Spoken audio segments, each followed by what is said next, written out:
Thank you so much. And yes, very gender absolutely is under the xenogender umbrella. For me, very gender is a gender that is a connection to being a fairy, because Ava and possibly River are both fairies. River is more of a witch though, but we both have some connection to being a fairy. So yeah, very gender is connection to being a fairy, and you can use any neopronouns for them, but Ava uses they, their pronouns, and River uses air, just because River's gender is more nature gender and less fairy gender, but she's also like witch core, so that's why we use different sets of neopronouns. But yes, you can use any sets of neopronouns with fairy gender, but our handmates who are fairies or have a connection to fairies and use they, fair, or air. So yeah, thank you so much. I hope this helped.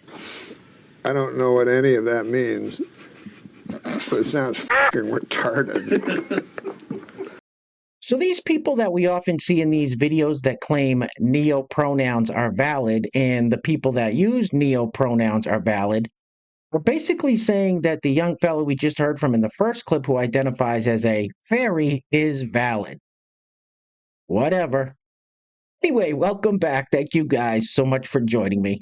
So I have a very quick and fairly crazy liberal meltdown clown world update for you guys today. And as usual, we have very little time to waste. So let's get into it. Now, if you place your attention on the screen for a moment. So here we have a post from a subreddit called Trans Passing. So this fellow who is a biological man that identifies as a trans woman and calls himself a lesbian posted this photo. The caption says, "I know it's still way from perfect, but am I getting closer to finish or am I still far from it?" What?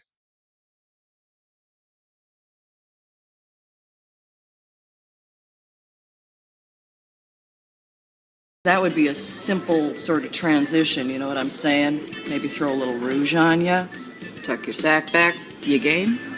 No. All right, let's keep it moving with this young lady who says that the vast majority of her blue community, which just means Democrats, have a negative opinion of people who fly, get this, the American flag outside of their house in the United States of America. Roll it. Hey friends, it's me, Jen. I'm back with another question for my blue community. And this is a piggyback off of the last video that I posted a couple days ago related to the American flag. And when it's hanging outside of somebody's home, what is the impression that you get? The vast majority of people have a negative reaction when they see a flag hanging outside of somebody's home. Understandably so, because of the things that have occurred over the last 8 years. You just read the comments and you'll get a good feel for that. But my question for you is, how can we start to reclaim that flag, right? It doesn't belong to one side or the other. It is a symbol of unity and freedom. And so how can we start to feel safe flying that flag outside of our home? Do we use signs? Do we use a blue sphere at the end of the pole? Let me know what you think. Personally, I think you're a fucking idiot. I would be willing to bet that that lady has a positive reaction to people who fly BLM, Pride, and Ukraine flags outside their house. Anyway, next up. So this lovely lady wants to know, why is MAGA so quiet? Roll it. Where's MAGA? Why is MAGA so quiet? Have they finally came to realization that they know they f***ed up? They know they f***ed up. MAGA been mighty quiet. Hey MAGA, where you at? Where you at, MAGA? Where you at, MAGA? Y'all f***ed up. Y'all f***ed up. You know you f***ed up. You know you f***ed up. And you can't admit it. You won't admit it. Cause you can't admit it. You won't admit it. Where you at, MAGA? Where you at, MAGA? You know you f***ed up. You know you f***ed up. MAGA, where you at? Y'all supposed to be taking this year out with a bam. Because y'all won the election. But y'all mighty goddamn quiet. What's going on? You feeling funny. You feeling real funny. Because you know you didn't win fair. It wasn't fair. And you know it in your heart and soul. You know it wasn't fair. It's just the thought of knowing that you won. Wow. What is it with you people?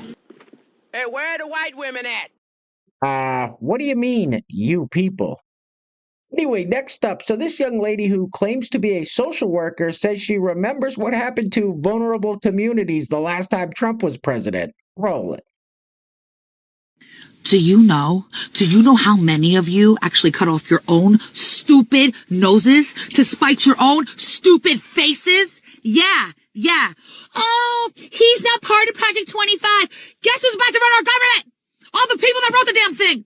And here you guys are. It's only your imagination. No, it's not. It's not like, but I knew better. I knew better as a social worker because I knew what happened the last time, okay? I saw the destruction and what happened to the vulnerable populations I served from the last 4 years, right? But here you guys are. You guys are so stupid to even realize the reasons half of you have schools in the middle of your nowhere places. It's because of things like the Department of Ed. You guys are dumb. But here I am getting ready to prepare for all the shit that's about to happen in 2025. Because you know, yes, it is going to happen. And all of you are stupid. And you're going to see. And guess what? I already knew. You see that? That's a stupid bitch. So this next clip is kind of crazy. This young lady literally cut off her best friend of 14 years simply because she voted for Donald Trump. But here's the kicker. Her friend that voted for Trump still wanted to be her friend. Roll it.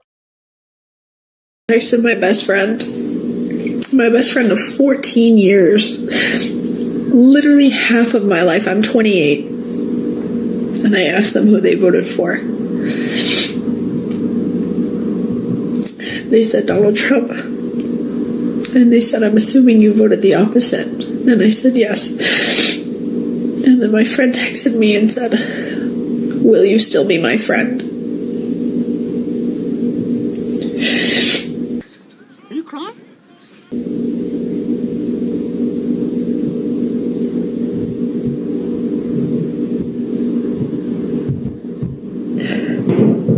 That's not crying.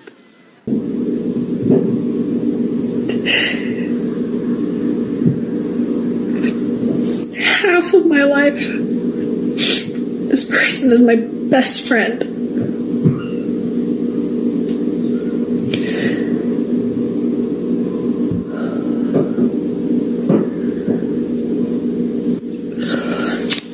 Well, why don't you cry about it? Saddlebags?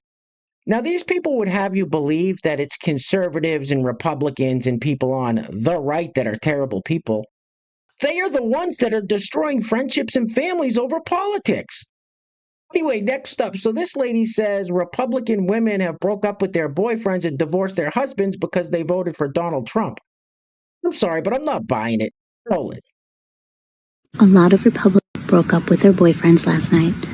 A lot of Republican women broke up with their MAGA husbands, and they don't want to be treated like that anymore. If you look through the posts, there is a rising up of these women who married Republican men. Here is a tip, newly single ladies. You want to get some dark eyeliner and you want to get some dark lipstick. All of those boys that said they don't like makeup were sorting for obedient women. So you need to like wear makeup, like really wear makeup, and that's how you signal to a man that you're not a Republican. The patterns in our life are hard to break out of. Make sure you attract a different kind of guy this time. That is the dumbest thing I've ever heard. Hey guys, real quick, before we go any further, I want to give a huge shout out to the sponsor of today's video. And while I'm doing that, I'm going to let this loop on the screen. Now, when I first saw this, I thought I was watching another clip of Al Weezy. Anyway, today's video is being brought to us by none other than Pastor Bob Rogers. Pastor Bob, thank you so much, sir, for sponsoring yet another video. I really appreciate all the continued love and support. Now, if you'd like to sponsor the next video and help support the channel, there is a PayPal link in the description box below, and I will say your full name as a sponsor of said video unless stated otherwise by you. All right, I think we've all seen enough of whatever this is for one day. Get this off the screen, please. Ugh.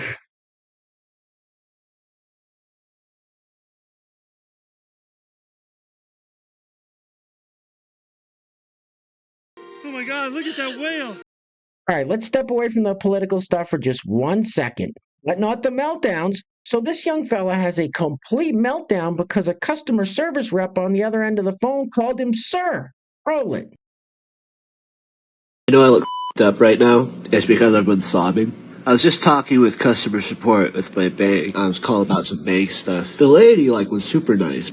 So she called me Mr. Carter, which is, my voice is deep, I get it. I was like, oh, actually, it's Miss Carter. And she's like, oh, sorry. And then she just proceeded to call me Carter. But she kept saying sir. And it is accidental, and she didn't correct herself.